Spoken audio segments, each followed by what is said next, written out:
नमस्कार दोस्तों, आज हम बात करने जा रहे हैं एक ऐसी पहल की जो हमारे आदिवासी भाई बहनों के लिए शिक्षा की नई किरण लेकर आई है।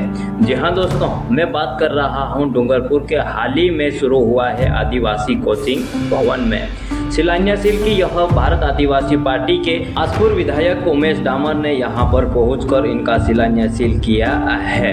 तो चलिए दोस्तों, इस वीडियो को स्टार्ट करते हैं। दोस्तों, दरअसल बात है 8 अप्रैल 2025 की डूंगरपुर के सोस्ता में विकास परिषद के परिषद में एक यह भव्य समारोह हुआ है। इस मौके पर बांसवाड़ा संसदीय क्षेत्र के माननीय सांसद श्री राजकुमार रोत जी और साथ ही भारत आदिवासी पार्टी के विधायकों के यहाँ आदिवासी कोचिंग भवन का निर्माण का कार्य का शिलान्यासील किया गया है। इस कोचिंग भवन में ही मकसद यह है कि आदिवासी छात्र छात्राओं को बेहतर शिक्षा और कोचिंग की सुविधा देना है ताकि वे अपने सपनों को पूरा कर सकें और अन्य लोग भी यहाँ पर आ सकते हैं। बल्कि यहाँ पर तमाम आदिवासी बच्चों के लिए एक उम्मीद की किरण है जो शिक्षा के अभाव में ही अपने सपनों को पूरा नहीं कर पाते हैं। भारत आदिवासी पार्टी के सांसद राजकुमार रोत जी का यह प्रयास वाकई में काबिल के तारीफ लायक है। राजकुमार रोत जी के हाल ही में यह 2024 में ही लोकसभा चुनाव का बांसवाड़ा डूंगरपुर संसदीय क्षेत्र से चुनकर बने हैं सांसद। लगातार आदिवासियों के मुद्दों को आवाज़ उठाते हैं विधानसभा में और इनके विकास के लिए काम कर रहे हैं। उन्होंने दिसंबर 2024 को प्रधानमंत्री नरेंद्र मोदी से मुलाकात की है और साथ ही आदिवासी क्षेत्रों के लिए पानी, शिक्षा जैसी मूलभूत सुविधाओं के लिए भी बात की है। क्या आप जानते हैं दोस्तों, राजस्थान में आदिवासी क्षेत्रों में कई शिक्षा का स्तर अभी तक राष्ट्रीय औसत में काफ़ी कम नज़र आ रहा है। लेकिन इस तरह से पहल में न ही सिर्फ शिक्षा का स्तर सुधरेगा बल्कि हमारे आदिवासी भाई बहन का मुख्य धारा में भी आगे आ सकेंगे। दोस्तों, शिक्षा वह हथियार है जो कि आप किसी भी इंसान की ज़िंदगी बदल सकते हो और किसी भी संस्था के भवन के जरिए यह आदिवासी बच्चों को वो हथियार मिलेगा जिससे अपने सपनों को हकीकत में बदल सके।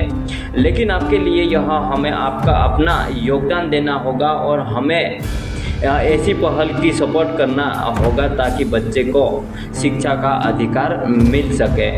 लेकर भारत आदिवासी पार्टी सांसद राजकुमार रोत और उनके विधायकों को यह नजर आते हुए बाबा साहेब भीमराव अम्बेडकर की यह एक कथन याद आ गया है, शिक्षा उस श्रेणी का दूध है जो जिसे जितना पिएगा उतना दहाड़ेगा। इसलिए दोस्तों, आपकी परिस्थिति कैसी भी हो, अगर आपके पास खाने के लिए थाली हो ना हो लेकिन आपके पास किताबें जरूर होनी चाहिए। हो सके तो अगर आपको थाली बेच कर भी अगर पढ़ना पड़े तो आप हाथ में रोटी खा लेना, लेकिन पढ़ाई कभी मत छोड़ना। गाँव के लड़कों का और लड़कियों का बहुत ही यह संघर्ष रहता है कि यहाँ पर अगर निकलने के लिए रास्ता कीचड़ वाला रहता है तो हाथ में चप्पल लेकर निकलते हैं लेकिन पढ़ाई में आके रहते हैं। यही आदिवासियों की सच्चाई है। साथ ही यहाँ पर इस वीडियो को देखते हुए मुझे एक शायरी याद आ गई है, शिक्षा है वो दीपक जो मिटाए अंधेरों को, सपनों को दे उजाड़, बनाए जीवन तुम्हारा है। किताबों में यही दस्ती कर लो दोस्तों, अगर सपनों का साकार होगा तो शिक्षा की राहों पर चलो, सितारे तुम्हारे होंगे। जैसे कि यहाँ पर सांसद राजकुमार रोत और उमेश डामर को आप देख सकते हो इस फोटो के माध्यम से। भारत आदिवासी पार्टी की यह एक वाकई में तारीफ करने वाली बातें रही है।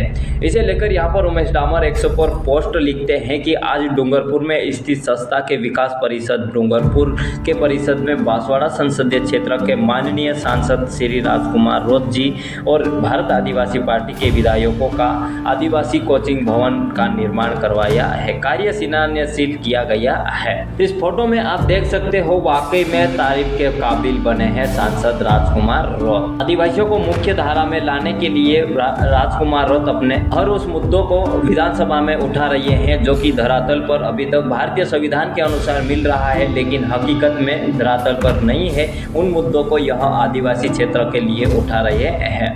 सांसद राजकुमार रोत खास करके उन्होंने कहा है कि हम शिक्षा और स्वास्थ्य संविधान की 5वीं और 6वीं अनुसूची के अनुसार आदिवासियों को अधिकार नहीं मिल रहा है, इनके ऊपर हम कड़ी से कार्रवाई और साथ ही धरातल पर लागू करने का कार्य करेंगे। वाकई में यहाँ पर सांसद राजकुमार रोत कार्य कर रहे हैं।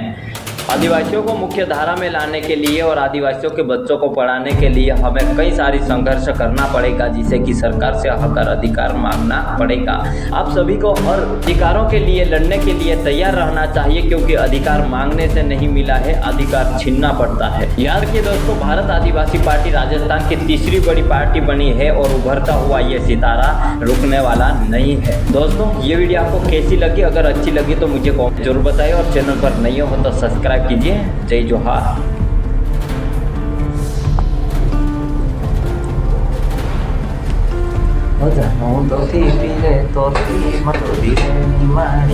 pada kona wajib baik baik tapi di luar